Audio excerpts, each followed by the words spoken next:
Primeiramente, boa noite. Eu gostaria de agradecer aqui a presença de todos e todas, saudando especialmente aqui os nossos palestrantes, Elide Bifano, Ana Monguilô, Roberto, meu sócio, Paulo, Arthur, querido amigo também, todos queridos amigos aqui reunidos. E hoje nós trataremos de um tema que não é singelo, é do conhecimento geral, que no final do ano passado as regras aplicáveis aos fundos e também as sociedades offshore detidas por pessoas físicas foram substancialmente alteradas, aquele regime que nós chamávamos de ferimento, ele acabou, e com isso nós temos um bloco novo de regras complexas também, com sua complexidade. Vou apresentar aqui brevemente nossos palestrantes, né, cujo currículo é extenso, mas que todos aqui conhecem bem, mas vamos primeiro pela Elide Bifano, que Eduardo, é... posso te Oi? propor uma coisa? Vocês não acham que a gente podia pular esse pedaço e já começar no nosso assunto? O que vocês Não acham? tem problema, professor Elite. Então, vou apresentando aqui conforme E faz bem. começaremos, né? Eu começo aqui com a professora Ana Monguilou, que vai tratar de questões polêmicas relativas à nova tributação das offshores, como a nova declaração ABEC, o regime de transparência versus opacidade, e outros temas mais abrangentes. A professora Ana ela é ampla por Leiden, especialista pela PUC São Paulo, árbitra da Câmara de Arbitragem da Fundação Getúlio Vargas, coordenadora do GEP, enfim, e sócia do CSMV Advogados, é também diretora da nossa querida BDF, instituição parceira. E sem mais delongas, então, passo a palavra para a professora Ana, por favor. Super obrigada, Eduardo. Que alegria, que honra, que prazer estar aqui com vocês, amigos queridos e pessoas que eu tanto admiro. Elide, Roberto, você, Eduardo, amigo querido, Paulo, que eu estou conhecendo hoje, para falar sobre esse tema, que é um tema gostoso, né? Eu tenho dito, algumas pessoas vão brigar aqui comigo. Eu tenho o quê? 15 minutinhos, Eduardo? 15 ou menos? 15 minutos, Ana, 15 sem minutos, problema. já Isso. comecei a cronometrar aqui. Então, esse é um tema, eu acho ele muito gostoso, porque eu tenho dito isso, algumas pessoas talvez elas fiquem chateadas comigo, mas a legislação anterior era meio chata, né? Ela era monótona, não tinha muito o que fazer, colocava-se a pique, tô brincando. O Roberto já ficou bravo comigo, tô brincando. Não, é que a legislação anterior ela era muito mais singela, ela permitia o diferimento, como nós bem sabemos, e a nova legislação do mundo offshore, a gente está falando então da 14754, e vamos focar, eu imagino, nesse nosso encontro, na tributação offshore e não na tributação dos fundos onshore. A tributação anterior ela era bem mais tranquila, ela tinha algumas polêmicas, algumas bolas divididas com a Receita Federal, mas eram poucas e normalmente as pessoas físicas, e aqui o foco são pessoas físicas, residentes para fins fiscais no Brasil, que investem no exterior. Essas pessoas físicas normalmente elas usavam uma PIC, uma offshore, no exterior e faziam seus investimentos no exterior por meio desta sociedade, cuja personalidade jurídica era respeitada, de maneira que a pessoa física ela só era tributada pelos lucros e dividendos da offshore, quando esses lucros e dividendos eles eram efetivamente distribuídos lá fora ou aqui de alguma maneira disponibilizados, ou essa pessoa ela liquidava offshore realizando ganho. As rendas no exterior, então, elas eram basicamente tributadas, eu costumo brincar em aula, elas eram tributadas a partir de duas caixinhas de renda. Nós tínhamos a caixinha rendimentos ordinários, a caixinha ganhos de capital, não ia muito além disso. O que que a legislação nova ela trouxe? Ela trouxe todo um regramento novo para tratar das aplicações financeiras no exterior e também das entidades controladas no exterior. A definição que a norma trouxe de aplicação financeira é uma definição muito ampla, bastante ampla. A tributação dos rendimentos auferidos por meio dessas aplicações financeiras no exterior vai se dar a alíquota de 15% em bases anuais, ou seja, eu apuro os rendimentos gerados por essas aplicações que eu tenho no exterior ao longo do ano e o submeto à tributação no ano seguinte, na declaração de imposto de renda, alíquota de 15%, com possibilidades bem interessantes de aproveitamento de perda. A tributação das aplicações financeiras no exterior, no final das contas, me parece que está até mais interessante do que a tributação das aplicações financeiras no Brasil, seja em função da alíquota, que ficou uniformizada em 15%, seja em função da possibilidade do aproveitamento de perdas de uma maneira bastante ampla. Em relação às controladas, às entidades controladas no exterior, se elas forem, obviamente, controladas, se elas estiverem localizadas em paraísos fiscais ou se beneficiarem de regime fiscal privilegiado, tiverem rendas ativas, de acordo com o conceito da lei, inferiores a 60%, essas entidades elas passarão a ser tributadas de acordo com o regime de competência todos os anos, inclusive pelos lucros não disponibilizados. Em relação a essas entidades controladas, lucros que estão acumulados, que foram acumulados até 2023, eles só serão tributados se e quando distribuídos, de acordo com o regime de caixa. Lucros apurados a partir de 24 serão tributados de acordo com o regime de competência, todos os anos, com base num balanço elaborado a partir do IFRS ou do padrão contábil brasileiro. Aí a gente tem a nossa primeira polêmica. Algumas discussões interessantes têm sido travadas a respeito exatamente de como se elaborar a contabilidade dessas empresas. Algumas pessoas têm adotado uma leitura mais rigorosa, que é a leitura, que é o entendimento que a Receita Federal tem firmado, no sentido de que queremos IFRS, queremos ativos, instrumentos financeiros avaliados a valor justo, com os ganhos, com as variações refletidas em resultado, e vocês não inventem outro tipo de interpretação, porque é o que é. Eu tendo a discordar, eu acho que a lei ela trouxe esses dois critérios, IFRS ou padrão contábil brasileiro, sendo o padrão contábil brasileiro obrigatório para o caso de empresas que estão em paraíso fiscal, e daí cabe a formação da contabilidade vai depender da correta interpretação da norma contábil pelo contador. Então, eu acho que se o contador, por exemplo, por hipótese, vou lançar aqui uma polêmica, se o contador, por hipótese, achar que é adequado que, em se aplicando o padrão contábil brasileiro, aplique-se o padrão contábil brasileiro que é cabível às empresas de pequeno porte e que isso eventualmente não resulte na contabilização dos instrumentos financeiros a valor justo, com reflexo em resultado, eu acho que, assim como nós respeitamos a decisão do contador, né, esse subjetivismo, que ele deve ser interpretado de uma maneira responsável pelo contador domesticamente, para fins da aplicação da 2973, eu acho que o mesmo raciocínio deveria ser levado para o mundo offshore, né? As normas contábeis, elas têm que ser interpretadas pelos contadores.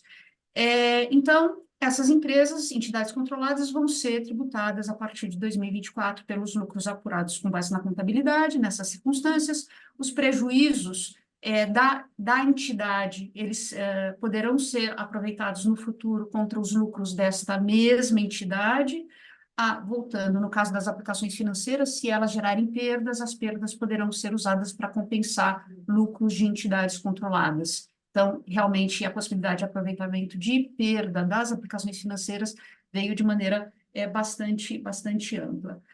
Segundo ponto importante, as entidades controladas, elas poderão ser tributadas da forma que nós temos chamado de opaca, ou seja, poderão ser tributadas enquanto entidades, a partir dos lucros que elas geram a partir de suas contabilidades anualmente enquanto entidade, ou o contribuinte ele vai ter a possibilidade de desconsiderar a pessoa, a sociedade, o veículo de investimento e tributar essa entidade de maneira transparente, é o que a gente tem chamado de tributação transparente. Em inglês, a gente fala que é uma tributação, né, disregarding the entity, você desconsidera a entidade e tributa. A pessoa física ela acaba sendo tributada como se ela detivesse os ativos de maneira direta. Achei bem interessante. tem sido oferecida, essa foi oferecida por aqueles que desenharam a norma como uma alternativa para aqueles que buscam a tributação de acordo com o regime de caixa, porque faltou dizer que as aplicações financeiras elas vão ser tributadas sempre de acordo com o regime de caixa, mediante a realização dos investimentos no exterior. Pode ser interessante em algumas situações, em outras não. Por exemplo, se você tem poucos ativos financeiros, se do ponto de vista operacional é possível você controlar a negociação que você faz com esses ativos financeiros que estão dentro da sua offshore. Se em 2023 você não acumulava muito lucro, na verdade, você não tem um colchão de lucro que só vai ser tributado de acordo com o regime de caixa no futuro, se você não tem um colchão de lucro relevante para carregar dentro da entidade, então você pode desconsiderar isso.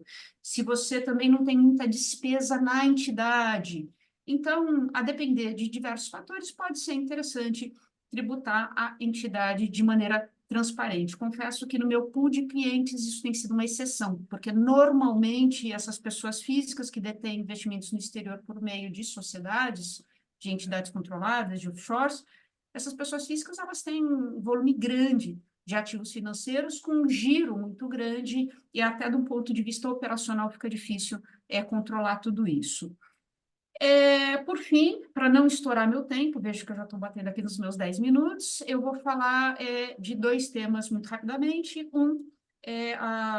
Falar só um pouquinho sobre os trusts. A legislação, a despeito de nós não termos na nossa legislação brasileira a figura dos trusts, temos alguns projetos de lei que estão tramitando no Congresso para tentar introduzir essa figura na nossa legislação. Apesar disso, a 14754, ela tentou regular os efeitos tributários dos trusts, né, no exterior, dos trusts que detêm esses ativos, bens e direitos das pessoas residentes para fins fiscais aqui no Brasil, e, muito resumidamente, a lei, ela meio que mandou o trust ser desconsiderado também, ela ignorou o trust. A grande polêmica está em saber se e quando os ativos que estão no trust vão ser considerados transferidos pelo instituidor do trust para os seus beneficiários. Nós temos algumas polêmicas ali, mas eu acho que, de maneira geral, a legislação ela foi positiva no sentido de que regulou o tema. Nós tínhamos algumas polêmicas mais sérias em função de algumas manifestações da Receita Federal, inclusive resultando na tributação das distribuições do trust, como se rendimentos ordinários fossem. A legislação, a lei nova, em princípio, está respeitando o fato de as transferências que serão feitas do trust para os beneficiários, dessas transferências serem interpretadas como doações ou transmissões causa-mortes, ou seja, não é um rendimento ordinário que o trust está pagando. Eu achei até bastante inteligente a despeito das polêmicas que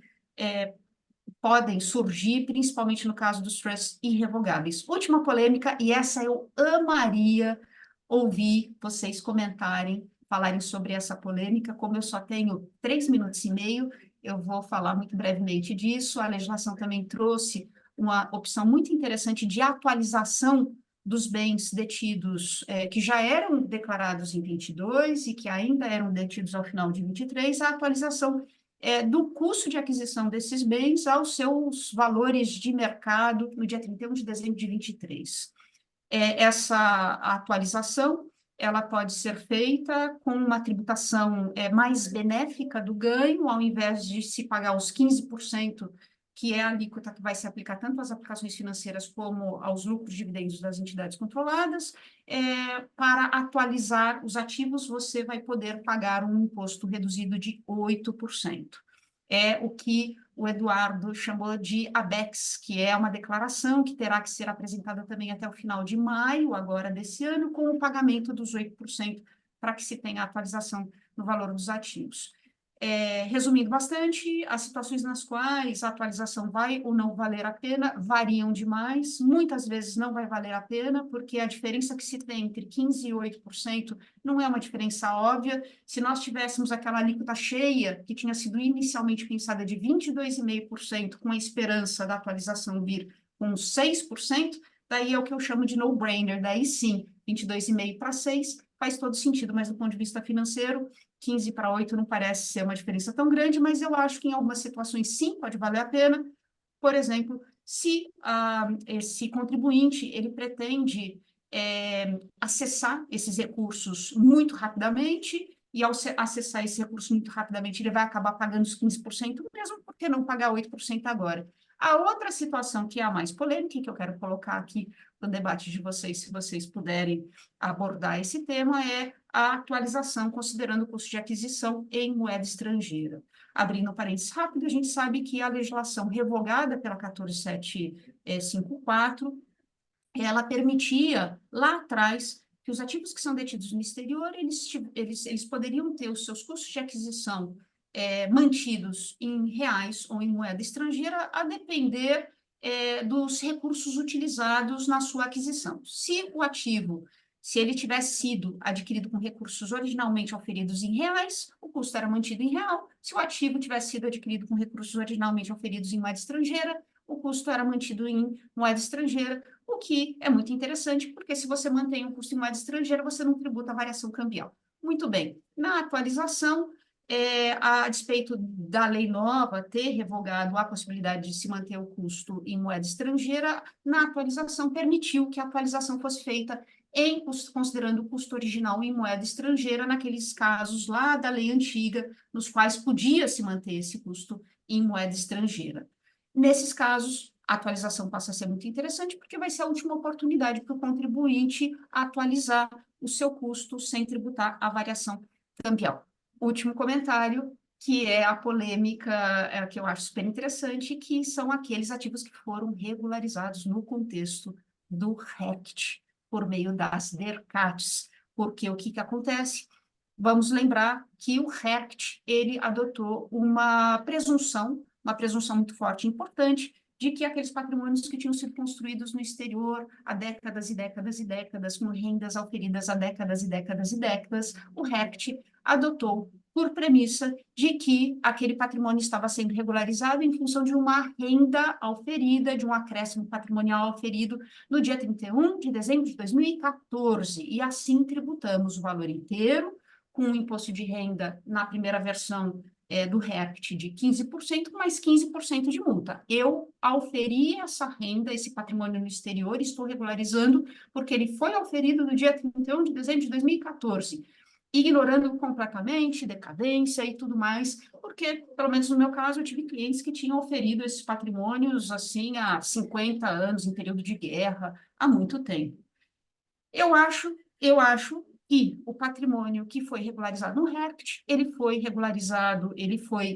auferido no exterior, em moeda estrangeira, ele passou a existir para o direito brasileiro no exterior, em moeda estrangeira, e eu acho que essa mesma presunção deve ser observada pela atualização. A atualização deveria nos permitir que esse patrimônio fosse considerado em moeda estrangeira. Último comentário para terminar, porque o meu tempo já esgotou. Eu acho, além disso, que para aqueles contribuintes que acreditarem nessa tese, atualizarem os seus ativos, usando os seus custos de RECT em moeda estrangeira, se o fisco vier a questionar, eu acho que a única coisa que o fisco pode fazer é questionar a atualização em si e dizer que a atualização não valeu. E daí, então, a atualização não valeu porque é condição da atualização que o imposto tivesse sido pago na sua integralidade. Se eu usei, no entendimento do fisco, custo em moeda estrangeira errado, deveria ter sido um custo em moeda nacional. Eu não fiz a atualização de uma maneira perfeita, recolhi um imposto maior, a atualização não valeu, e o fisco deveria, na verdade, simplesmente devolver o meu tributo selicado, atualizado por juros, mas certamente não poderá cobrar de mim nenhuma diferença de imposto. Então é isso. Eu acho que eu acabei falando de maneira muito sucinta, cobrindo muito tema. Não sei se fui claro ou confuso, Eduardo, perdão. Não, Ana largou as bombas aí para o final. Largou as bombas Largou os aí. programas. Ana, muito bom, Ana. Muito obrigado pela exposição. Eu acho que, só para comentar, Rafael, não sei se o Roberto, Paulo ou Elite querem comentar esse tema do React, isso é um tema bom, para a gente Não, não eu perder. acho assim, eu acho que tem vários temas aí que acho que a Ana trouxe, eu acho que, enfim, quer dizer, quando você coloca inicialmente, eu acho que essa legislação ela é importante, porque a gente sai de uma falta de legislação, na verdade. Não existia nenhuma regulamentação sobre isso, e a gente vem de um mundo em que as aplicações financeiras no exterior, a gente estava no mundo de 27,5, dividendo era tributado, redução de capital, qual era a parcela que as pessoas traziam do exterior, misturava a redução de capital com o rendimento, aquelas soluções de consulta todas atrapalhadas. A gente saiu de um ambiente de insegurança para um ambiente de segurança. Eu entendo que o Paulo vai trazer, acho que, uma análise crítica sobre certos aspectos da legislação, que acho que todos nós compartilhamos, acho que todo mundo que tem alguma sensibilidade jurídica e olha para o artigo 43 do CTN tem arrepios com a tributação automática de uma renda não disponível, mas o fato da vida é que a gente está num mundo de offshores e de normas antielisivas, de diferimento que tende a ser mais permissivo com esse tipo de norma de tributação, mas o fato é que a gente sai de um ambiente de uma de ausência de regulamentação para uma regulamentação, então, e vamos para um mundo de mais certeza. E essa certeza ela é boa. Eu não acho que ela seja ruim de todo mal. Eu acho que Você começou já a sua fala ou você só está comentando? não. Eu só estou fazendo um Eu breve quero que as pessoas comentário. Um breve comentário. Ana Agora, já entrou então, no tema de todo mundo de alguma maneira. Já, não, mas acho que aqui eu acho que o Eduardo tinha me falado que isso aqui é um bate-papo. Eu acho que eu isso quero é fazer um interessante, comentário né? também. Você Então, me, assim, você me autorizar. nesse aspecto tem. Agora, eu acho que tem alguns desvios que deveriam ou poderiam ser consertados com a experiência. E um desses, eu acho que grave para mim, muito grave, que você tocou agora no final, não tanto com o RECT, porque o RECT eu acho que é uma questão presuntiva, mas é a questão do rendimento, do bem adquirido com rendimento originariamente em moeda estrangeira. Porque uma coisa é quando você faz câmbio, que é quando você pega moeda nacional, compra moeda estrangeira e constitui um ativo no exterior. Outra coisa é quando você não faz câmbio. Né? Quantos são os casos de pessoas que vieram morar no Brasil, estrangeiros que vieram para o Brasil com ativos que adquiriram originariamente moeda estrangeira, ou mesmo brasileiros que foram expatriados, que constituíram patrimônio durante uma vida no exterior e que trouxeram esses ativos em moeda estrangeira. Essa isenção da variação cambial não é uma isenção. A Elide sabe muito melhor que eu, é uma não incidência, porque eu Não não estou existe ganho. vendendo. A Né? variação cambial não é ganho, é que nem o Supremo falou que correção monetária não é ganho. Ou eu bem peguei reais, comprei dólares e constituí um ativo, e aí eu tenho um ganho cambial, porque eu tenho, além do ganho na aplicação, eu tenho ganho na venda e da troca daquela moeda. Quando eu não tenho, não precisei vender reais para comprar dólares para fazer um investimento no exterior, eu simplesmente originariamente ganhei meu ordenado em moeda estrangeira e adquiri um imóvel nos Estados Unidos, vendi aquele imóvel nos Estados Unidos com aqueles mesmos dólares que eu auferi em moeda estrangeira, eu não tenho variação cambial, bolas, eu não tenho por que ter tributação de ganho cambial. Então, eu acho isso uma barbaridade que está se fazendo.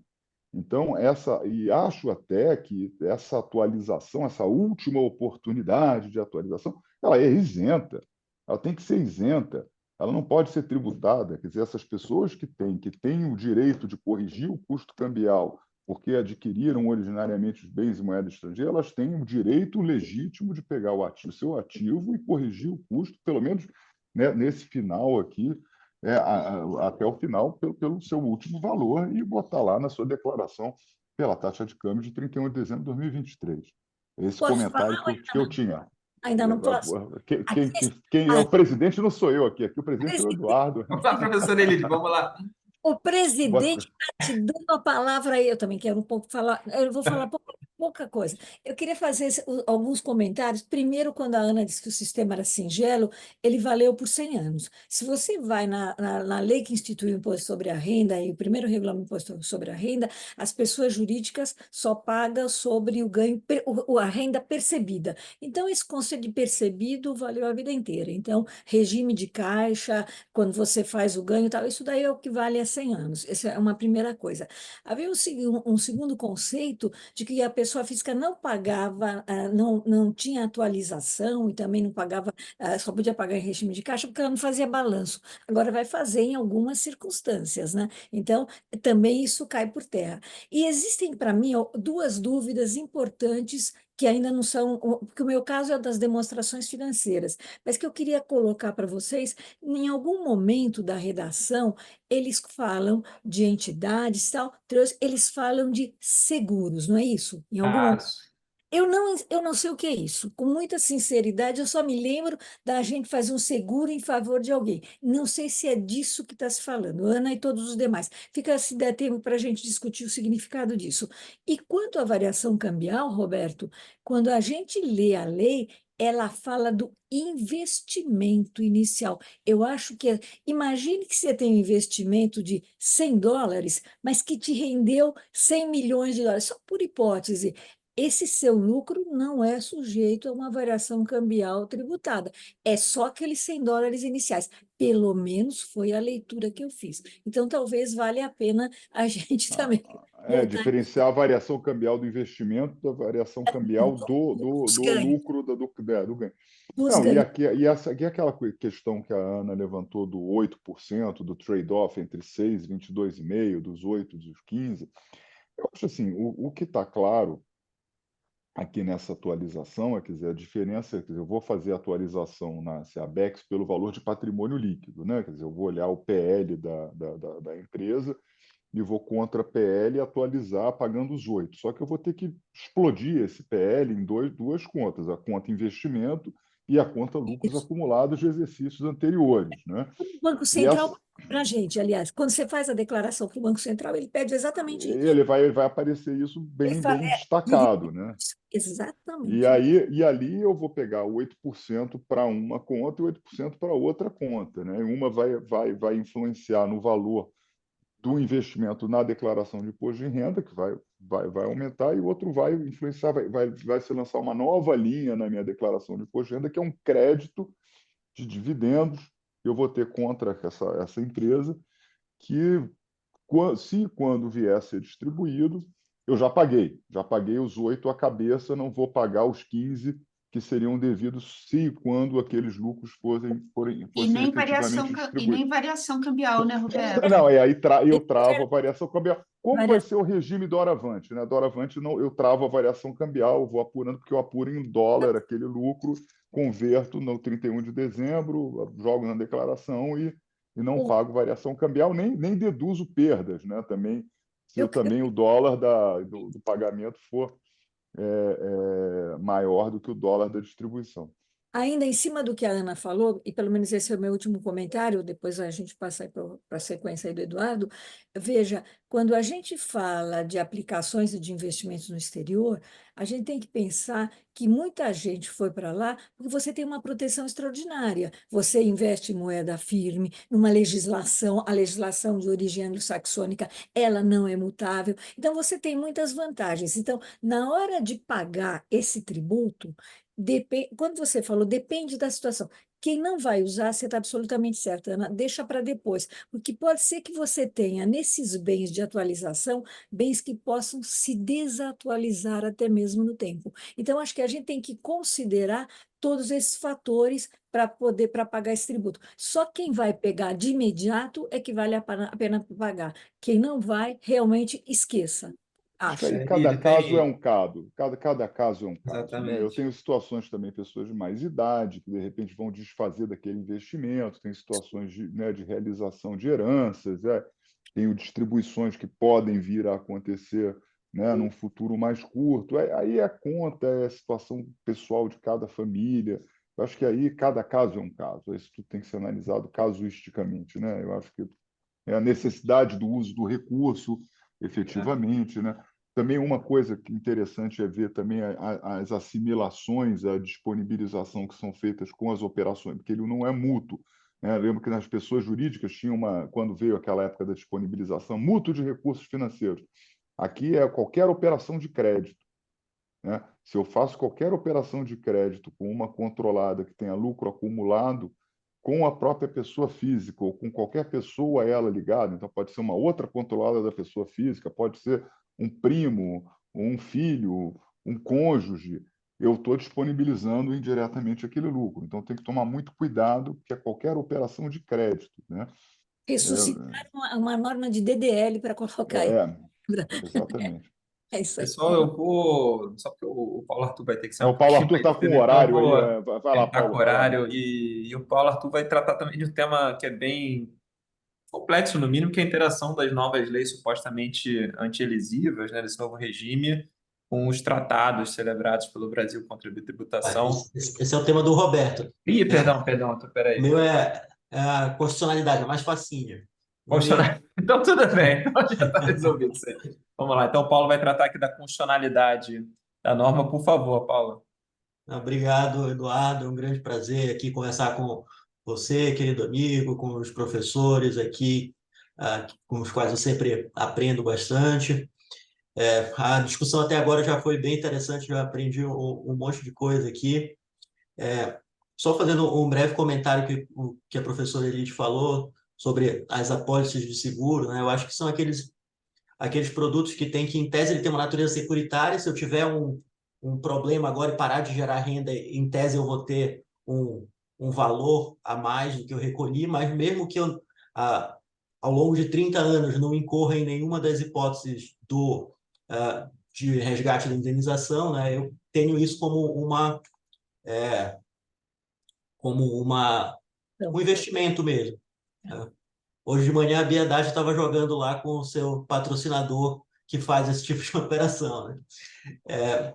Mas, voltando aqui para o tema da constitucionalidade, eu acho que é interessante a gente examinar essa matéria, considerando que, ao longo do tempo, houve uma série de modificações nessa legislação centenária que a professora Elide se referiu, e pelo menos uma delas, que veio logo depois da Constituição, na Lei 7713 de 88, é muito parecida com o que a gente tem aqui agora. É o chamado ILL, que era uma tributação automática de 8% sobre os acionistas das sociedades individuais, independentemente da distribuição do lucro daquelas sociedades. Naquela época, e isso aí foi julgado pelo STF ainda nos anos 90, se reputou inconstitucional, eu tinha aberto aqui, mas eu perdi em algum momento, se reputou inconstitucional a tributação, o voto do ministro Marco Aurélio Mello, no sentido de que não haveria nenhuma hipótese de disponibilidade dentre a disponibilidade econômica ou jurídica nos termos do artigo 43 do CTN. Aí, a gente teve depois, como todos sabem, o primeiro regime de tributação em bases universais da pessoa jurídica, MP 2158, artigo 74, cujo parágrafo único falava da tributação do chamado estoque, assim como a gente está tratando aqui nos 8%. Em relação a esse tal do estoque, ou seja, os lucros apurados antes de 2001, em relação ao MP, o próprio STF declarou a inconstitucionalidade da medida porque ela era retroativa. Depois disso, se cogitou em fazer coisa similar em relação aos fundos, por exemplo.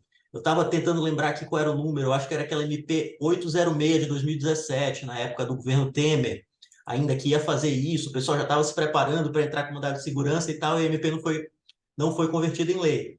E aqui, pelo que os colegas expuseram, a impressão que eu tenho é que talvez o cálculo econômico do governo tenha sido equivocado ou não tenha alcançado o que o governo queria, que aparentemente o que se queria é, olha, eu vou escapar da inconstitucionalidade criando um regime aqui que vai ser opcional, que aí, ok, estou de acordo, e eu vou fazer mais ou menos que nem o Trump fez quando ele fez o Tax Cuts and Jobs Act lá nos Estados Unidos, que ele falou o seguinte, olha, doravante todo mundo vai ser tributado em bases territoriais, ou seja, o lucro das suas CFCs aí não vai mais ser tributado nos Estados Unidos.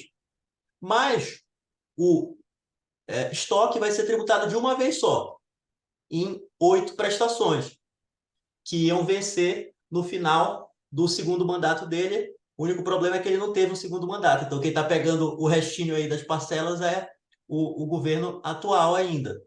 Então, uma consideração que não tem nada de jurídico aqui é o que parece, pelo que vocês estão relatando sobre os clientes de vocês, talvez essa medida não alcance as finalidades arrecadatórias às quais ela se propôs. Mas é fato que inconstitucional não parece ser a medida quando ela é opcional. O problema vai se dar naturalmente quando a gente trata do regime que é obrigatório e se coloca não só o problema da disponibilidade, como também esse problema que foi muito bem colocado anteriormente aqui, do chamado custo de aquisição.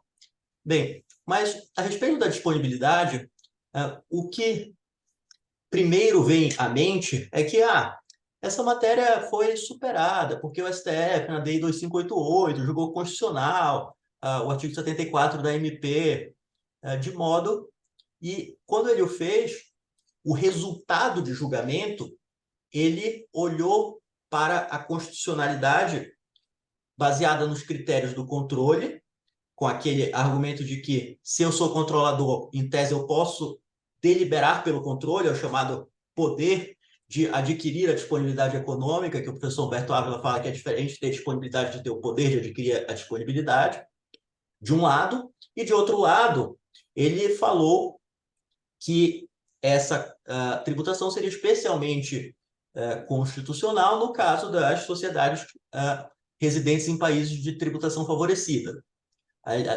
Usaram até a expressão erroneamente traduzida de paraíso fiscal no julgamento, né? Porque tax haven, na verdade, significa como se fosse um porto seguro fiscal, não um paraíso fiscal.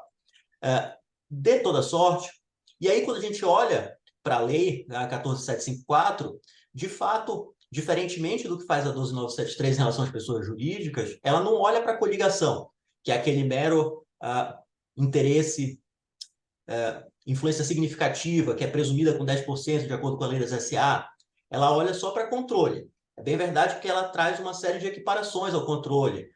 Se eu tiver 30%, meu irmão tiver 20%, nós dois somos considerados controladores.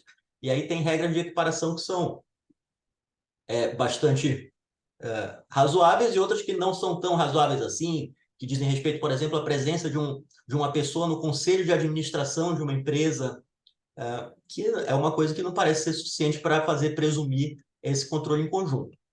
De toda sorte, ela olha só para controle e ela vai olhar também para as pessoas jurídicas que tenham pelo menos 60%, quer dizer, tenham mais de 60% da sua renda no exterior configurada como passiva.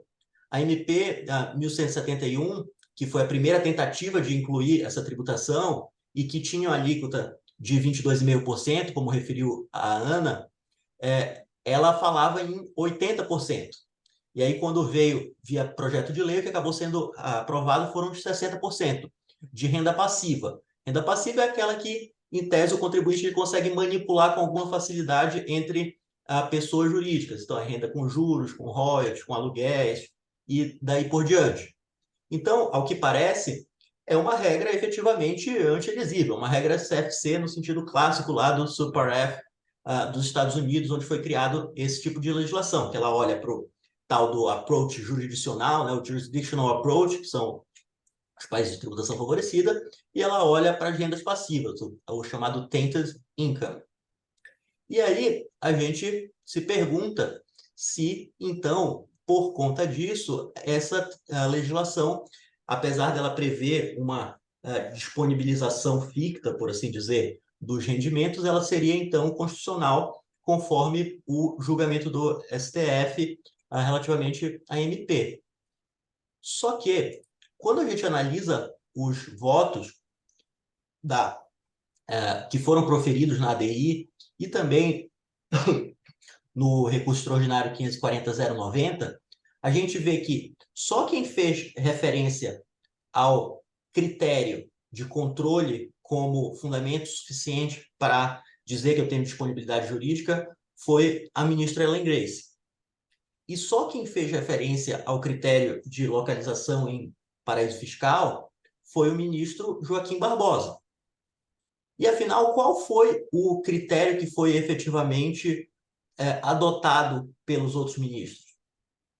Eu diria o seguinte, na esteira do ministro Nelson Jobim, aqui acompanhado pelo ministro Eros Grau e pelo Peluso, na ADI, e depois no voto também do ministro Teori Zavascki, que foi acompanhado pela ministra Rosa Weber, Dias Toffoli, e pelo ministro Gilmar Mendes, no RE, o critério principal foi o fato de que seria, o argumento de que seria, na verdade, um lucro do contribuinte brasileiro que estava sendo refletido na sua contabilidade por meio do MEP, e que a contabilidade ela criaria um conceito de patrimônio igualmente jurídico, assim como o patrimônio de direito civil, e que isso daí era um acréscimo patrimonial, portanto, já que é um acréscimo no patrimônio contábil da pessoa jurídica.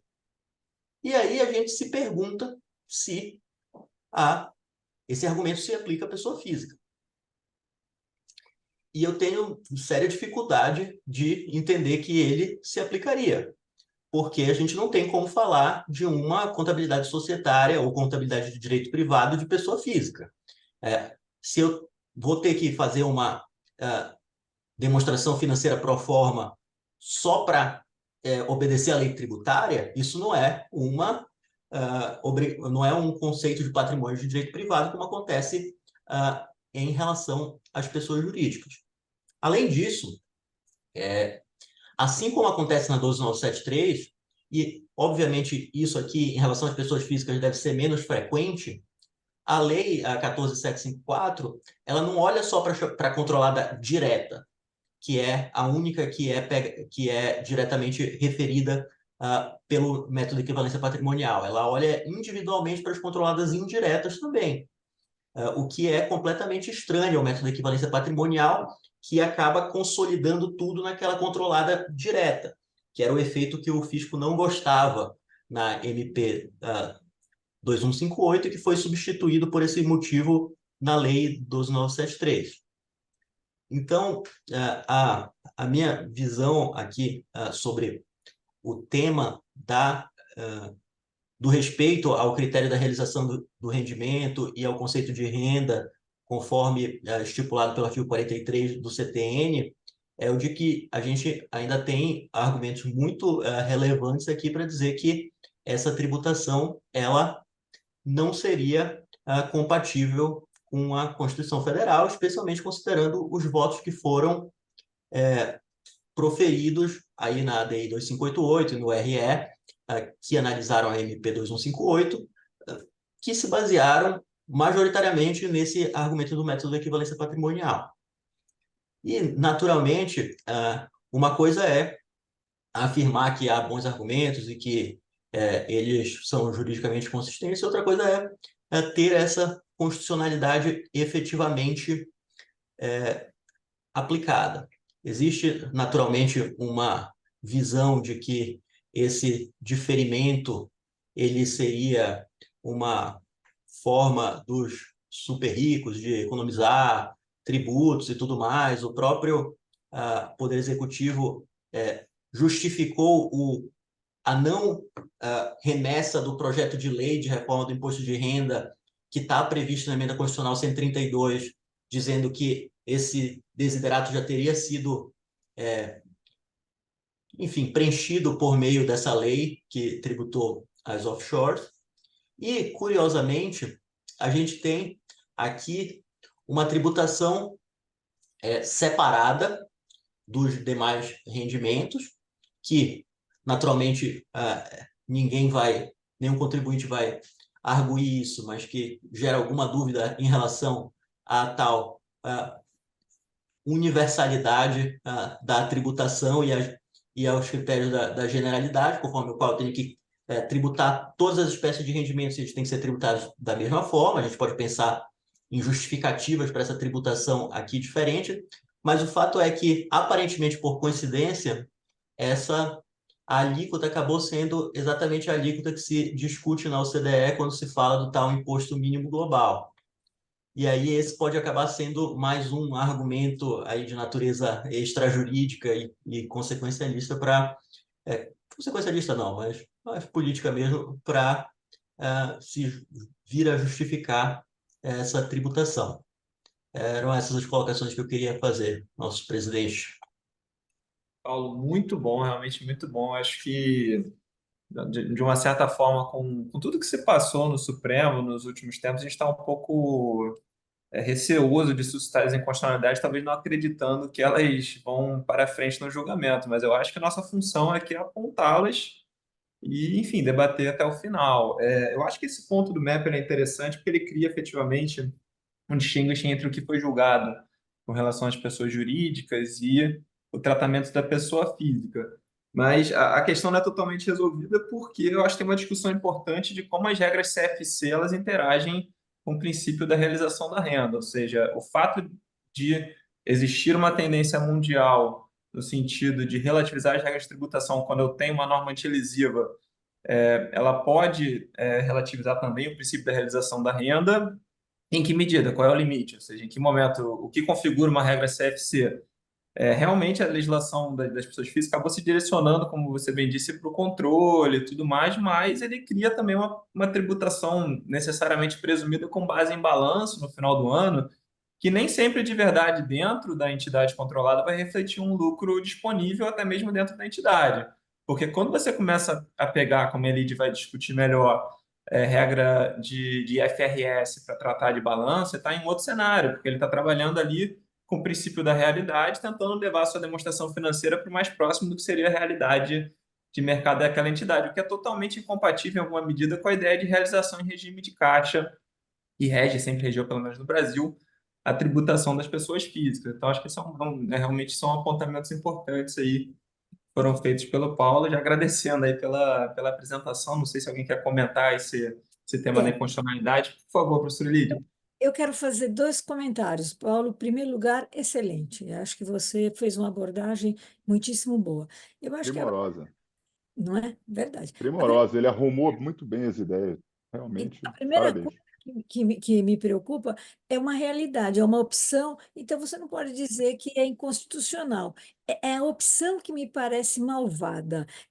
Me parece que ela fere o princípio da moralidade de um ato público. É que nem a mãe que fala para o filho: come o feijão que depois eu te dou a bala. Ou seja, você está você não está usando objetivamente as regras. Eu me preocupo muito com esses atos. Eu não sei se é legítimo dizer que carece de moralidade, mas atrás tem uma armadilha. É isso que acho que eu gostei muito do que você falou. Isso aqui é uma coisa. A segunda, quando eu comecei falando que as pessoas físicas nunca, muitos diziam, o professor Albert Xavier era um deles, pessoa física não faz balanço, por isso que ela é tributada em regime de caixa. Você vê que você traz essa questão muito bem, porque agora, como eu disse, agora a gente tem balanço. É legítimo esse balanço ou não? Então, isso me parece importante. Agora, quando você diz que a decisão do Supremo foi complexa, eu só queria dizer uma coisa. Eu acho que o regime criado para as sociedades controladas é a cópia do decidido. É a cópia do decidido. Ele trouxe para a lei tudo o que falaram. Se é no paraíso, se é de tributação. É. Aqui veio tudo. Então, só queria fazer esses.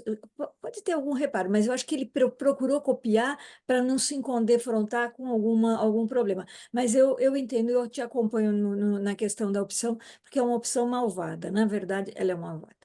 Não, mas, Paulo, parabéns. Acho que você conseguiu, em pouquíssimo tempo, arrumar bem as ideias e mostrar o problema do Supremo é que essa decisão ela demorou tantos anos, e ela foi tão longa, e ela foi pegando vários Supremos e vários momentos e várias linhas de defesa, porque eu acompanhei isso todos esses anos. Na verdade, todas essas questões de equivalência patrimonial, todas foram tentativas de defesa do fisco, que foi o fisco foi se apresentando argumentos. Ah, não, agora é equivalência patrimonial. Agora diz aí pode funcionar porque é norma antilesiva, diz aí que é paraíso fiscal, diz isso aí, tentando arrumar argumentos de defesa, né? E é óbvio que pessoa física não tem equivalência patrimonial, e é óbvio que a questão, quando é colocada perante a pessoa física, ela é uma situação distinta, né? E eu acho que a grande questão na pessoa física é o seguinte: evidentemente o problema da pessoa física está na tributação de uma renda não realizada. eu não digo nem tanto na questão da renda não disponível, porque a disponível vão me confrontar dizendo o seguinte: você tem o direito potestativo como controlador dessas entidades, que são veículos de investimento, e são veículos de investimento, sim, na maior parte das vezes, porque é mais fácil, pela experiência própria, você investir através dessas entidades do que investir diretamente. É uma questão de liberdade, de organização para facilitação dos negócios a nível mundial, é como se faz no mundo inteiro, não tem que ter vergonha de fazer dessa forma, entendeu? Mas é um direito potestativo que você tem de distribuir, mas é uma forma mais fácil, mas é uma renda não realizada, como se diretamente fosse. Eu acho que a forma, eu não vou agora invadir Elidio, mas já invadindo, a forma mais fácil de fazer era dar uma opção, faz um lucro presumido caixa. Não tem aqui, entendeu? Por que essa maluquice da transparência? Ah, não, vamos fazer a transparência. A transparência é só para dar trabalho para ninguém optar, porque na prática vai ser isso, entendeu? Era muito mais fácil você dar a opção da pessoa jurídica fazer a sua apuração pelo regime de caixa, porque se está dizendo que na realidade é isso que se está dizendo, que por trás de todas essas offshores tem uma pessoa física sentada que está apurando renda, que não está distribuindo para ela porque está diferindo, deixa essa pessoa física tributar os rendimentos dessa offshore quando esses rendimentos foram realizados em regime de caixa. Basta isso. Isso estava resolvido o problema. Não precisava de fazer de outra forma. O que eu tenho mais grave para mim é a questão, e aí talvez, Eduardo, eu já possa entrar para a gente. É a questão, para mim, da renda passiva. Porque eu acho que aqui é um critério ligeiramente arbitrário, entendeu? Porque eu não sei o que é passivo. Por que uma incorporação imobiliária com aluguel pode não ser passivo e um aluguel de um container ou de um armazém e de um warehouse é passivo? Ou de uma embarcação é passivo? Né? Ou um royalty é necessariamente passivo? Né? O mundo hoje é um mundo de aluguéis, de rendas passivas, normalmente, né? De desenvolvimento de tecnologias. Então, assim, isso é muito complexo para mim, entendeu? Você já taxar de passivo certos rendimentos. O que me preocupou muito foi a forma, porque e aí eu vou chegar aqui talvez no meu agora, no meu objetivo, que é falar de tratado contra a dupla tributação, porque é evidente que essa norma é incompatível com os tratados contra a dupla tributação. Isso é escancarado. Ele Você tem Roberto, um eu só artigo. vou Eu só vou pedir Ah, desculpas para vocês. Eu já tinha avisado a coordenação do evento que você eu tem tenho uma uma aula, né? aula que eu vou Tá, dar agora. Eu vou começar. tá, Queria tá. agradecer demais a oportunidade, parabenizar, Paulo, belíssima exposição. Muito obrigada, foi um prazer imenso estar com você. E me Tá bom, perdoem, por querida. favor. Nada, que isso. Tchau, Beijo, Vou tchau. querida. Tchau, tomar tchau. Beijo, beijo. também Bom o. feriado aí. Tchau. Tchau, Ana. Tchau, Beijo, tchau, tchau, tchau, tchau. tchau. Roberto, Eu vou, antes de eu você vou, entrar, to- eu vou tomar também aqui o caminho da Ana, porque eu também tenho uma aula para dar agora. Quero dizer que foi Então um vamos grande lá. prazer estar com vocês aqui e bom resto de discussão. Tá bom, Tchau. falou. Tchau, tchau, abraço. Vamos Roberto, nós, hein? prazer, Paulo. Eu queria fazer só uma observação, esse passivo. Eu sempre entendi que esse passivo tinha a ver com não exigir do dono da renda nenhuma ação. Você pega teu dinheiro, aplica no banco, ele fermenta, e isso é mal visto, inclusive, né? Porque não tem outro significado para essas rendas passivas. Eu não consigo entender. Mas eu estou vendo que tem milhões de atividades que estão sendo consideradas passivas. E aí isso Erradamente. aí abriu de uma forma um leque. E Erradamente. aí eu começo a ficar meio assustado, porque você começa a adentrar atividades que eu tive um cliente que me perguntou: mas velho, eu tenho uma holding. Aí a lei até foi melhorando um pouco, fechando um pouco aqui. Não são quaisquer dividendos de empresas, holdings, que têm atividades operacionais lá embaixo, estão fora, mas os aluguéis não entram. Quer dizer, isso me preocupou muito. E aí, quando você chega no mundo dos tratados, é evidente que é incompatível com os tratados. Quando você tem um tratado contra a dupla tributação, que tem o artigo 7º, que confere competência tributária exclusiva ao país residência da empresa, né? E eu tenho, se o Roberto tem uma controlada num país com tratado, vamos pegar por hipótese o Canadá, e eu digo que o lucro dessa empresa canadense é tributado automaticamente na minha pessoa física a 15%, independentemente de distribuição, porque ela tem uma renda passiva, que o Canadá não é paraíso fiscal, não está ali naquela lista lá. Então, eu estou invadindo, eu estou violando vergonhosamente um compromisso internacional, eu estou rompendo aqui um tratado contra a dupla tributação e eu não tenho nenhuma autorização, não tenho nenhuma exceção no Tratado Brasil-Canadá, até onde eu me lembro, que permita uma norma desse gênero, né? Sendo considerada, ainda que seja considerada por alguns professores, como uma norma CFC, se assim o for considerada, né? Então, para mim, o artigo 7º é violado, né? E alguns, né, como isso a gente já teve no passado, alguns entendiam que esse tipo de norma, na verdade, não, está tributando o dividendo ficto. Você lembra que aqueles que tentavam, vamos salvar aqui os tratados, isso é um dividendo ficto, isso, né, quando eram as pessoas jurídicas, né? Não, isso que está se tentando é um dividendo ficto.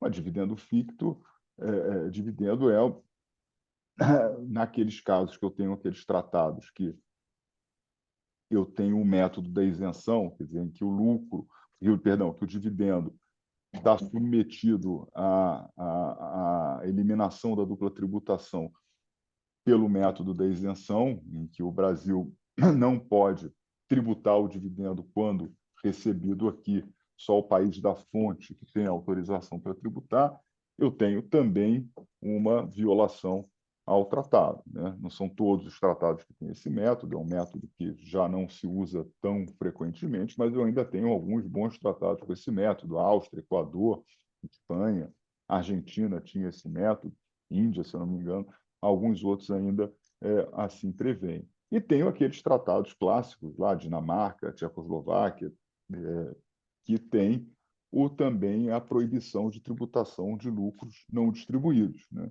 Então, assim, eu entendo que essa norma deveria, no mínimo, essa lei dizer claramente o seguinte: essa regra não é aplicável a países com tratado. Eu resolvia facilmente isso. Eu acho que o objetivo máximo de pegar essa tributação, esses números aí maravilhosos que os ministros falou, pegaria, porque eu diria que mais de 90% das empresas-alvo estão nos ditos paraísos fiscais, países de tributação favorecida, de regime fiscal privilegiado, que a maior parte deles não está em tratado, se está excepcionado pelos próprios tratados, então estaria assegurada a arrecadação pretendida.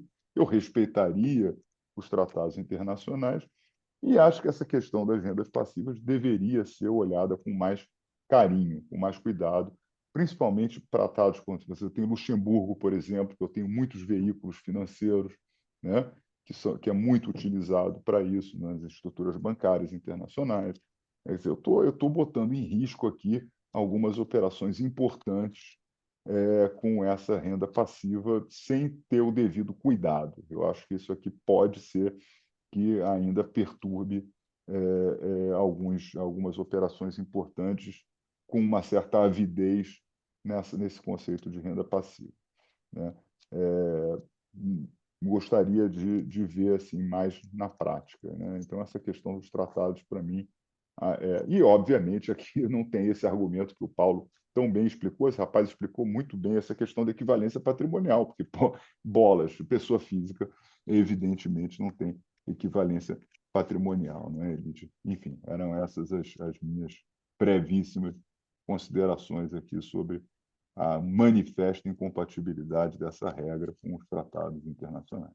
Então, perfeito, Roberto. E é interessante porque esse tema do MEP, né, ele acaba entrando tanto na discussão anterior quanto nessa do tratado, em que o principal argumento do fisco na discussão de artigo 7º é MEP. Olha, não estou tributando lucro da entidade estrangeira porque existe um Não, reflexo de equivalência. E aqui vai eu ser o estou quê? olhando a Vai minha ser, olha, imagem, eu estou tributando a mim ou ao meu reflexo? É rigorosamente a mesma coisa. Enfim, é uma exatamente, na pessoa tautologia. física não existe, né? Você É, tem, quando muito, uma expectativa de acréscimo patrimonial que é meramente virtual quando a entidade se desvaloriza ou desvaloriza, né? é. O Eduardo, se você me permite, eu queria trazer, está correto o que você falou, Roberto. Eu até recentemente eu escrevi um artigo com o Bruno, que é meu sócio, dizendo que o MEP deveria ser revogado, né? Ele não tem mais nenhum sentido aqui no Brasil, ninguém adota MEP. Ele só serve para atrapalhar as coisas. Então, Tadinho, era tão bom, né? eu acho que só serve para chegar ao fisco te autuar e que ele nem tem efeito tributário, mas só dá confusão. Mas eu queria te fazer uma pergunta, e que a mim apareceu outro dia um problema que é atinente aos tratados. E como perpassa aqui por essas controladas, eu queria te fazer uma pergunta. Sabe aquela instrução normativa que lista paraísos e jurisdições de baixa tributação e de alíquota inferior até a 17% e tal? Bom, me apareceu uma questão voltada a quer dizer, três questões, né? Eram três tratados. Os tratados que foram editados recentemente, em 21, que pegam os Emirados Árabes Unidos, a Suíça e o Singapura. E Singapura com C, na Receita Federal sempre aparece com C. Mas, enfim. E aí a pergunta era a seguinte: o tratado mudou lembra da instrução normativa? Eu estou falando da instrução Lembro, 1500. lembro. Então, esse tratado, na minha visão, a instrução tem que ser adaptada. Eu até mandei uma pergunta para Brasília para que eles vejam isso. Deveria ser adaptada, porque, veja, na medida que você tem o tratado, você tem uma cláusula de abertura de informações. Esses tratados mais modernos, eles têm Aham, uma aham. diferente, né? Agora, veja, eu estou com você aqui, nós estamos estudando a questão das offshore. Imagina que você tem um offshore em Singapura com C. O que que a gente faz se teve um tratado? Ela tem que seguir essa regra ou vai fazer o quê, Roberto? Eu acho que assim, ou ela está expressamente excluída do tratado, ou ela está abrangida no tratado. Se ela está abrangida no tratado, ela não deveria ser considerada como paraíso, como É até tributação favorecida. contraditório ter um É país como o contraditório. Brasil com o tratado, o qual ele reputa que é um paraíso fiscal, né? Uma coisa um pouco, em termos de É. política fiscal, contraditória. Não, e Não, veja, não, porque aí é o regime, porque aí pode ser o regime específico para aquela entidade. Claro. Eu não sei Mas se seria o aí regime privilegiado, né? Aquela coisa. porque eu poderia não aplicar os benefícios do tratado àquela entidade específica, entendeu? Mas aí Sim. eu teria que estar expressamente considerado no tratado essa ressalva, né? mas não é Se não tiver, eu tenho que seguir, aplicar o tratado. Eu acho que Mas aí não eu foi, não. não foi a situação que eu vi. A minha situação, ela dizia respeito aos Emirados Árabes, e nos Emirados Árabes você tem o ente nacional e o subnacional, porque os Emirados são uma federação, né? O Dubai é uma delas, É tal. um deles, é. E aí, quando você olha, ele vira subnacional dentro desse conteúdo. E lá você tem alíquotas de até 55%. Então, a minha pergunta tem até isso. Então, dentro dessa informação que eu tive dos advogados lá, eu queria entender. Não é possível que essa instrução, definindo vamos usar a palavra paraíso, que não é boa, mas só que ela Sim. possa prevalecer diante disso, uma vez que a gente tem tratado. É uma questão interessante, né? Alguém que tenha uma controlada numa dessas regiões, né, desses países que já tem tratado, mas eles continuam contemplados na instrução. Na minha visão, deveria ser. Caducaria. Mas você tem, por exemplo, você tem situações concretas. Você tem a Holanda que você tem tratado e tem lá as holandesas com a falta de substância e tarará. Aquilo ali está considerado, né? Quer dizer, Portugal é o mesmo, lembra de Portugal? Portugal tem, na Madeira. É a mesma coisa, eles até descontinuaram o tratado, depois É, reeditaram exatamente para contemplar isso daí, né? Mas essa daí foi uma questão interessante, e a gente pode ver que, de repente, no caso a caso, a gente pode ter algumas situações dessas, né, Roberto? é, É sim, interessante. Tá bom. sim. Interessante. Bom, Bom, pessoal, agora terminando essa parte de tratado, nós entraremos aqui no último tópico com a professora Elidia. É um tópico muito bom, porque com o novo regime das controladas no exterior por pessoas físicas, passou-se a exigir balanços conforme IFRS ou metodologia análoga ali para essas entidades no exterior. E de verdade, anteriormente, eu acho que isso raramente era feito por essas empresas, né? Era um balanço extremamente simples. E as regras de IFRS, as de instrumentos financeiros já são complexas, mas elas são complexas também para imóveis, propriedade para investimento. A realidade IFRS aplicada a uma offshore pode ser bem complicada e isso pode se refletir no problema das offshores de várias formas, a começar pelo regime de atualização, que você precisa de um balanço supostamente conforme IFRS. Depois, na vida cotidiana da empresa, também, quando você passa a ter essa marcação ao mercado de ativos e tudo mais. E com isso eu já passo a palavra aqui para a professora Elide para tratar um pouco desse tema aí das demonstrações financeiras. Na verdade, a Ana até fez uma introdução, né? Ela já falou até das entidades que estão, as controladas que estão localizadas nas jurisdições de baixa tributação, vamos usar essa expressão para facilitar, né? E ela, as que não estão, que estão fora, e por fim, aquelas que têm até 60%, né, da renda derivada lá são rendas passivas. E aí, o que que a lei traz? A primeira coisa para te falar, Eduardo, você falou assim, não tinham balanços. Na realidade, se são investimentos importantes, se fazia um balanço, sim, se fazia um balanço e você podia até escolher o balanço. Em geral, essas jurisdições admitem que você faça até a escolha do gap que você vai usar, né? Então, outras estão agora, eu vi outro dia que a BVI determinou que a partir, acho que de 1º de janeiro de 24, as sociedades lá todas têm que preparar um balanço até para fins locais. Se você vai usar um gap ou outro, eles não estavam interessados, mas eles querem balanços. Então, e é uma forma até de controlar, delas se adaptarem, né, a esse mundo moderno que a gente tem aí de controle e tal. Então, o uso do IFRS foi determinado para as controladas que estão em jurisdições que não estão em jurisdições favorecidas. E o que que é o IFRS? Na verdade, o IFRS é a prática contábil que vem da entidade lá do IASB, que é sediado lá na Inglaterra, e são aquelas práticas que acabam passando no crivo brasileiro do CPC e depois são adaptadas aqui no Brasil. Esses são os padrões de IFRS. Agora, o padrão contábil brasileiro é uma coisa totalmente diferente. O padrão contábil brasileiro você vai colher na lei societária e nas práticas do Conselho Federal de Contabilidade. E são aquelas normas NBCT, né? Então, as normas brasileiras de contabilidade. E eles são absolutamente diferentes. E o mais interessante nas normas brasileiras, para essas entidades que ficam nesses países de tributação favorecida, e que é obrigatório o uso das práticas brasileiras, o interessante é que você usa as práticas brasileiras na totalidade. Quando a Ana trouxe a questão do NBC, das NBCs, das normas brasileiras, para pequenas, médias e microempresas, isso é de uma utilidade incrível, porque eles segmentam por valores. Então, as pequenas e médias empresas, elas vão até 78 milhões de reais de patrimônio de renda, mas é segmentado para isso. E as microempresas é 4 milhões e 800. E elas seguem o ritmo da lei tributária brasileira. E por que isso é interessante, Eduardo? Porque você não tem as complexidades de valor justo, você não tem.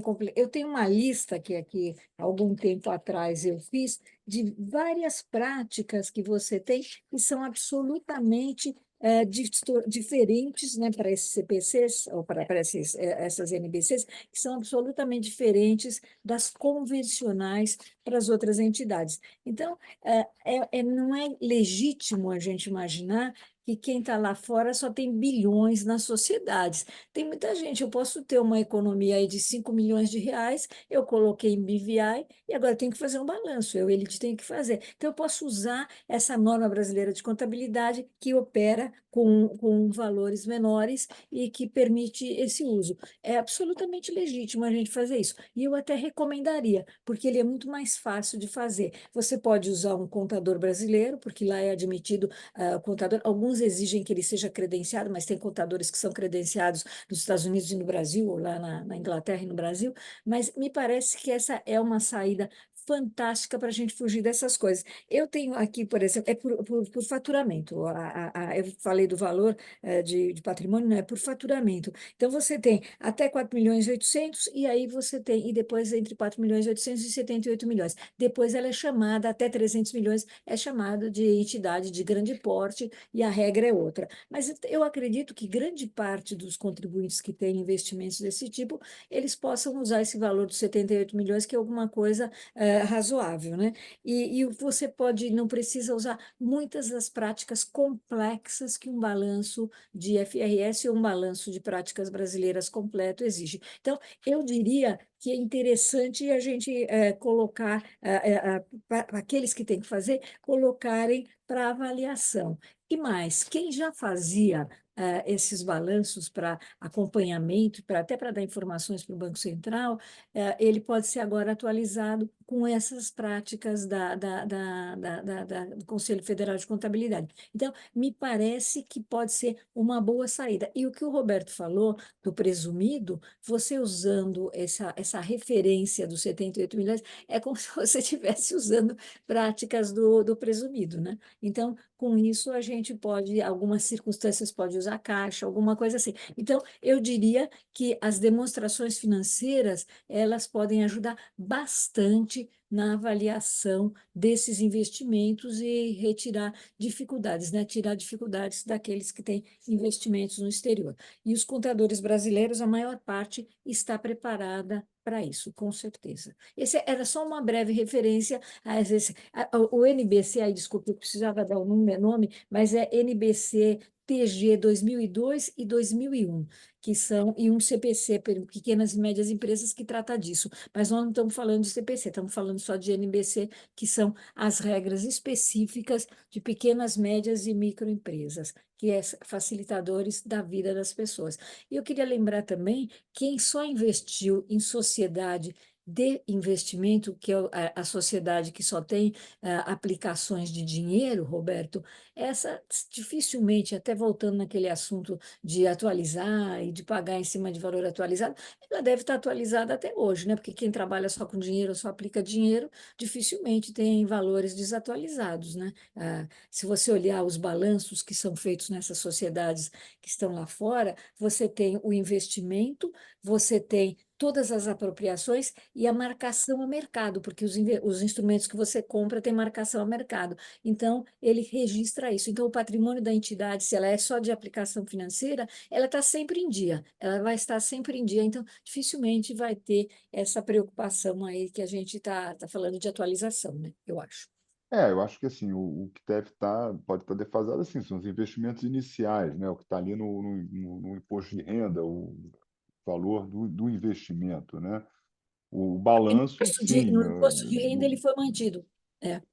eu estou a custo, né? Eu acho que assim, a questão é saber se eu trago a valor presente o valor do custo histórico do imposto de renda ou, como muita gente foi, a questão, como a Ana referiu, na repatriação lá atrás, né, em 2016, que as pessoas fizeram aquela repatriação, né, no caso em que você trouxe aquele investimento pela primeira vez na repatriação, com aquele dólar de 2,65 e tal.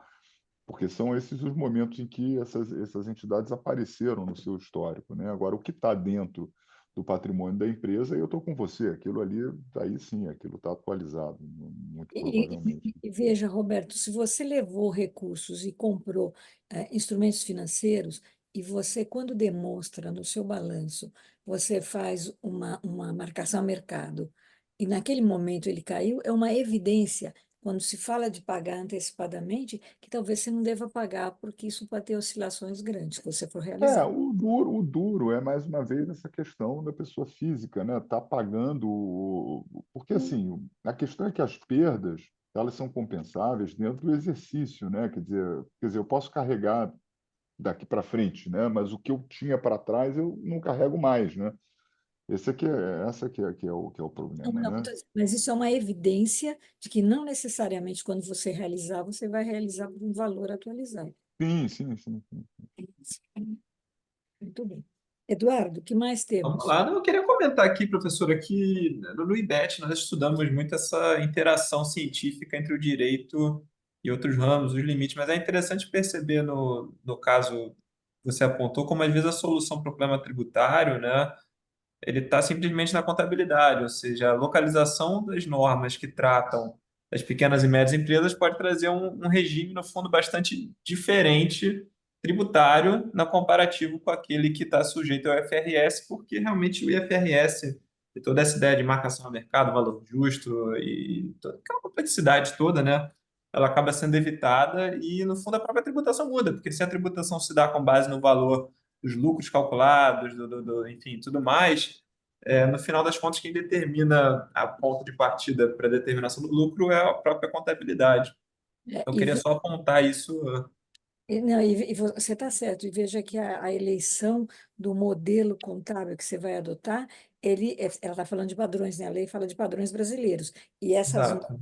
pequenas e médias empresas e micro, elas são padrões contábeis brasileiros. Então, eu posso usar e retratar isso no meu balanço. Em algum momento, acho que a Ana disse, não, o fisco não vai aceitar. Se ele mesmo fez a regra, Não criar sei uma... por quê, né? Não sei por Tem quê, que tá ali, tá aceitar, né? estampado, né? Eu acho que assim, ele deu as alternativas estão postas, né? A gente não é obrigado a usar o IFRS se ele mesmo está dizendo que vai ser o balanço. Até porque, desculpa, quer dizer, você estaria exigindo um nível de complexidade para pessoas físicas aqui, né? Não é de se imaginar que aqui todas as pessoas físicas com investimento no exterior são pessoas físicas com patrimônios colossais e com complexidades absurdas. Aqui a gente está falando, na grande maioria das pessoas, são poupanças que foram construídas com os profissionais liberais que foram fazendo suas poupanças no exterior. Assim, você está criando aqui um É, monstro aqui, né? São investimentos no exterior que não são também essa tão coisa modesto, né? gigantesca, né?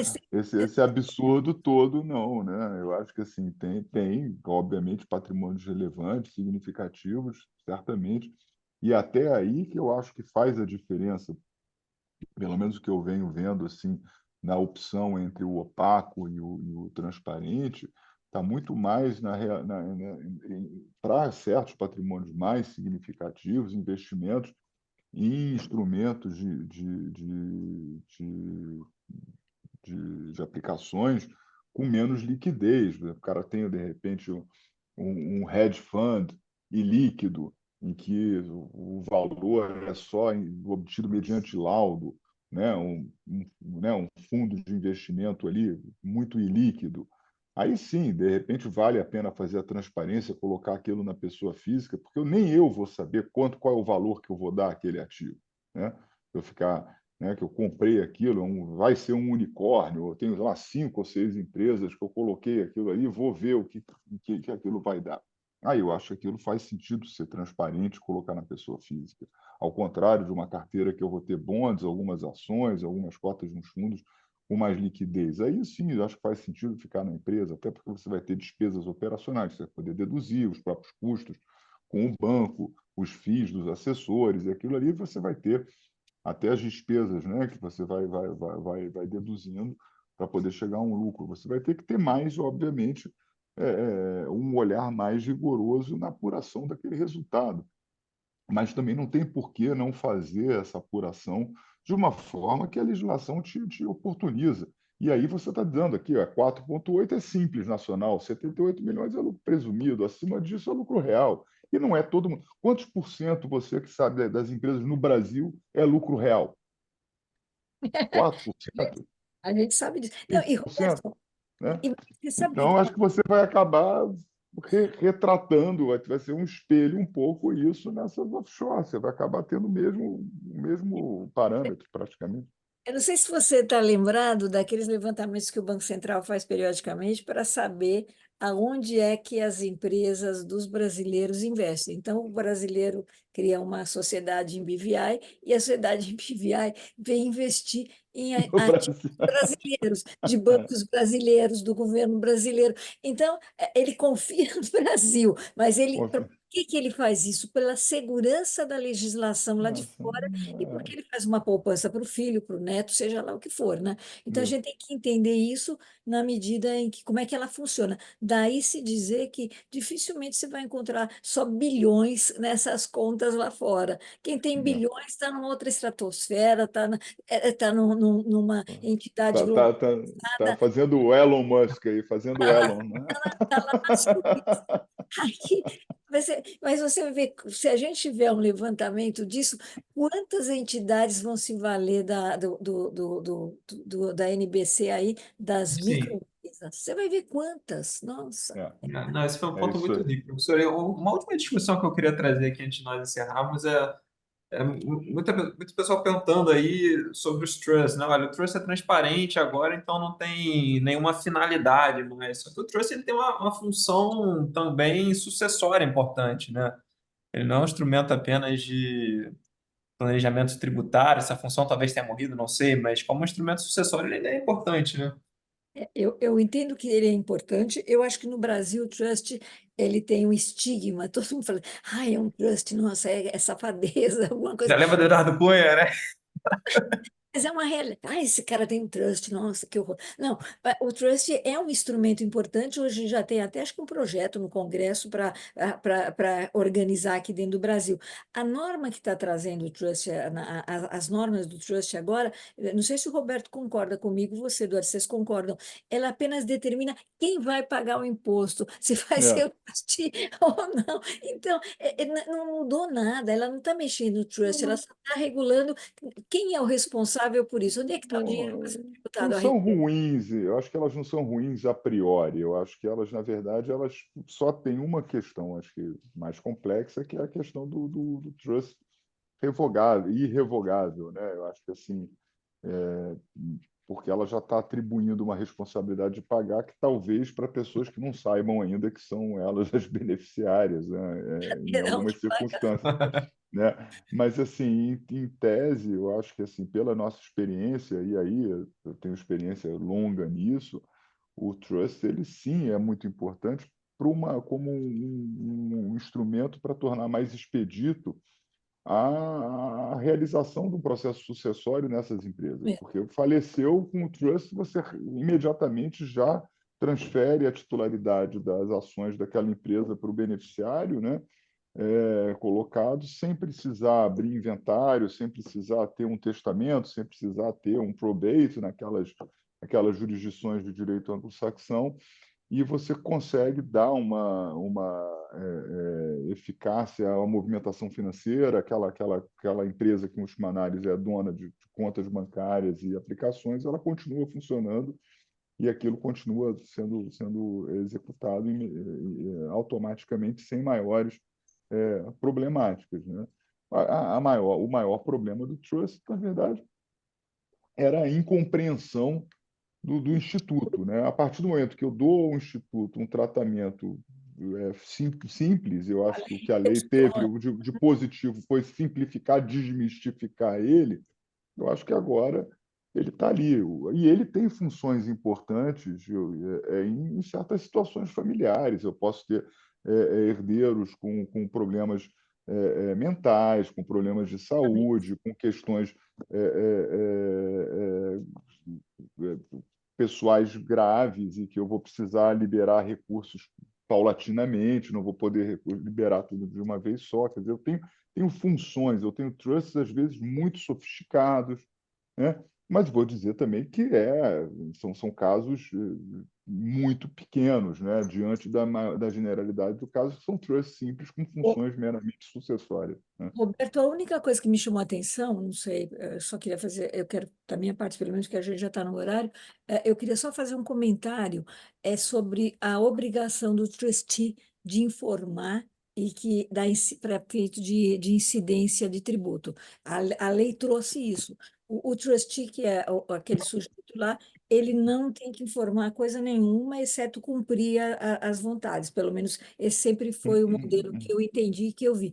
Mas a lei diz que ele tem que ser informado da tributação no Brasil, então, com isso, me parece que é uma novidade em relação ao sistema. Não sei se Vai você enxerga. custar mais caro ser trustee, né? No final das contas, o trustee de brasileiro vai cobrar mais, porque ele vai se sentir Mas, responsável mas você imposto sabe, no uma Brasil. vez eu vi um caso, eu vou fazer só um comentário brincalhão. Uma vez um caso meio enroscado de uma senhora que descobriu que o marido tinha um trust lá e que ela não era beneficiária. Ah, Razão ela descobriu. E ela tentou na justiça, ele foi acionado o trustee e ele deu a informação porque disse que tinha sido montado à margem do sistema. Então, ele teria. Eu também não sou nem entendida em trust para falar tudo isso, mas me parece que agora ele entrou na dança com essa obrigação tributária que nasceu aí para ele, de ser assim. Eu confesso a você que eu teria que estudar melhor aí a questão disso, mas eu acho que assim, se você está trazendo para um estranho aí uma obrigação e esses caras só vão cobrar mais caro. Não tenha dúvida que vai ser isso. Tá bom. Isso aí, pessoal. Eu queria agradecer aqui ao nosso público que assistiu a nossa palestra, professor Elide, professor Roberto. Foi um grande prazer e eu acho que o governo gosta dos tributaristas, né? Porque resolveu alterar todas as regras tributárias de todos os segmentos entre ano passado e esse, e não faltarão temas aqui para nossa tributação em perspectiva. Com isso eu encerro aqui. Obrigado a todos e uma boa noite. Obrigada. Obrigado, Eduardo. Obrigado, Elídio. Prazer estar com vocês de novo Beijo. aqui. Um bom feriado a todos aí. Obrigado a todos que estavam nos acompanhando até essa hora aqui. Tchau, Obrigada tchau. a todos. Uma boa noite. Boa noite.